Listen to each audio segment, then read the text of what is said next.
Hello and welcome back to our history class, my dear students. Let us begin a new chapter, Development in Tribal Communities, Chapter 7 of our history textbook. Let us discuss the tribals, sources, case study the Gons, their society, economy, religion, dress and entertainment. The tribals. The history of tribes in India can be traced back even prior to the Harappan civilization, 2500 BCE. The existence of tribal groups is mentioned in ancient Indian literature. In the Ramayana, the character of Sahabari, the elder ascetic devoted to Lord Rama, belonged to the Bhil tribe. The character of Ekalavya in the Mahabharata, who sacrificed his thumb for his guru Drona, was a prince of the Nisarga tribe. In India, the term Adivasi is used to refer to all the indigenous people or tribal groups of the country. The tribals have lived for thousands of years in hills and densely forested regions. They have remained untouched by social, economic and scientific development. Many of these tribes have developed their own distinct lifestyle, customs and beliefs. They often make full use of the natural resources of the area where they live. Tribes are found in Kerala, Odisha, Madhya Pradesh, the Northeast, Chhattisgarh, Rajasthan, Gujarat, Andhra Pradesh, Jharkhand and the Andaman and Nicobar Island. However, with the growth of agriculture, the decline in the forested areas resulted in the uprooting of some tribal populations. In some cases, they have assimilated into mainstream society and adopted a more settled way of life. Some powerful tribes also developed into full-fledged states or kingdoms. Post-independence, the Indian government has taken several steps to help the tribal groups. In India, over 50 million people are classified as tribals.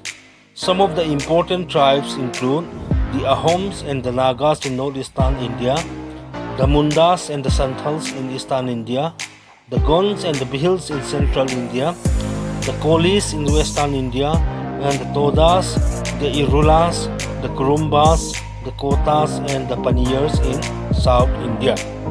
Sources. The study of tribal life and society is a part of the science of anthropology. Anthropology is the study of human origins, culture and the social relationships of human beings. Scholars of anthropology are called anthropologists. They study tribals by living among them and observing the smallest details of their lifestyles. Historians use their writings as source for the study of tribes, as very few written records existed about them. Anthropologists have identified some important features that characterize all tribal groups. Firstly, tribes live in relative isolation from society. They are economically self-sufficient. They have simple lifestyle. They practice subsistence agriculture, that is, cultivating only as much as they require for themselves. Some tribes were nomadic and moved from place to place. Some tribes were pastoralists and cattle herders and moved with their animals in search of pasture lands. Very few tribes still practice hunting and gathering. Tribals are close to nature. Tribals believe in ancestor worship, totem worship and nature worship. They have a distinct culture, language and traditions. Now let us see case study the Gons. The Gons are the largest and the most well-developed tribal community in India. The name Gon comes from the Telugu word Konda, which means hills. The name thus indicates the hilly region where most of the Gons live. Being the largest tribal group, the Gons are spread across Madhya Pradesh, Chhattisgarh, Maharashtra, Andhra Pradesh and Odisha. There are many subgroups among them. Their language is called Gondi. The Gon state. Historically, the central province of India was called Gondwana since the Gons reigned here. It was also known as Gad Katanga. As many as 4 separate Gon kingdoms situated in the northern, central and southern part are mentioned in the Ayin-i-Agwari. Their capitals were at Mandla, Kerala, Deoghar and Chanda. The Gon capitals were built near a hill or a river. They were bordered with dense forests for protection. Till the coming of the Mughals, the Gons were free from any form of dominations. The large palaces and forts built by them tell us about their immense power and wealth. When Akbar became the Mughal emperor, the Gon kingdom was large and powerful. Akbar annexed the Gon territory in 1564 CE, though the Gon queen, Rani Durgavati, fought bravely till the end. Till the end of Mughal rule, the Gons ruled over their territories as vassals of the Mughals, paying them regular tribute and food. In the 18th century CE, the Marathas crossed the power of the Gons. Society. The Gons live in small villages and hamlets, consisting of 20 to 50 families. These are generally located near rivers or other sources of water. Each village consists of a few families. Houses are generally built with mud, bamboo, timber and thatch. The village consists of a headman and a council that upholds Gon customs. They follow their traditions quite strictly. The Gons are divided into clans which are related through social norms and rituals. They marry at a young age. Remarriage of widows and divorced women is not uncommon among them. Economy. Agriculture is the main occupation of the people. The staple diet consists of two millets known as kodo and kutki.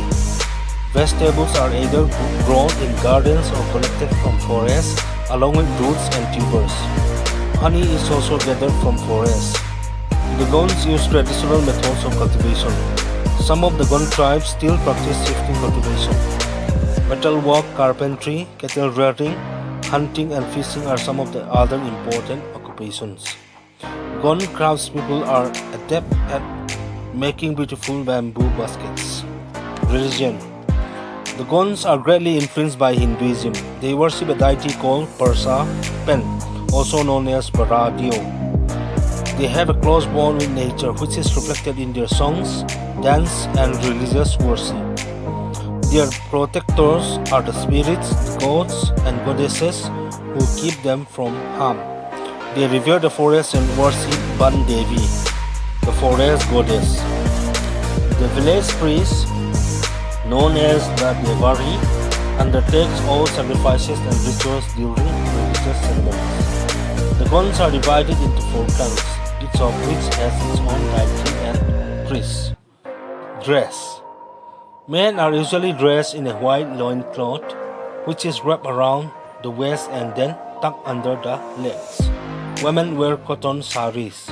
Men and women like to wear silver ornaments and also tattoos on their bodies. Entertainment. The Gons celebrate most occasions with singing and dancing. The dances are performed by troops. They sing stories of Gon legends, deities and mythology.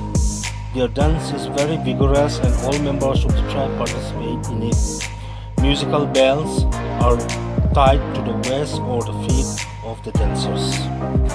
Let us conclude our class for today. Thank you.